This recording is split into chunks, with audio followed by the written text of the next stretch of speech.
Hello guys, for today's video, kinsa to'y gustong magpabuhat og bouquet for your special someone og walay stock sa anda, di atay stock daring dapita. Located at Gindulman Market na siya sa Tumoy guys. So, mao ni siya yung mga flowers, as you can see, super siya ka mga fresh nga mga flowers. Gwapa kayo guys. So, di ami ring dapita kay nagpabuhat ni og buwak for Uncle Balutoy nga namatay na. So, while nagbuhat siya guys, nagtanaw ko ani niya o giunsa niya pagbuhat kay basin day pud magka-idea tag gusto sa ta mag-DIY no. So, tanawa mo ni siya iyang gibuhat sa buwak. Flowers na siya stand and pwede siya sa mga patay pud guys.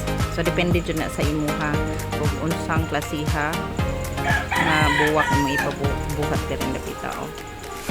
So, naa siya price, makaless ka din dapita guys, kay medyo brato-brato ra, unlike sa naay mga butik.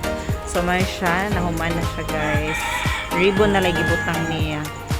So, as we can see, nindot ang iyang pagka-arrange sa flowers. O, mo siya finished product guys. So, gusto mo pabuhat, tug lang dapita. And that's all for today's video. Thank you guys for watching. Bye!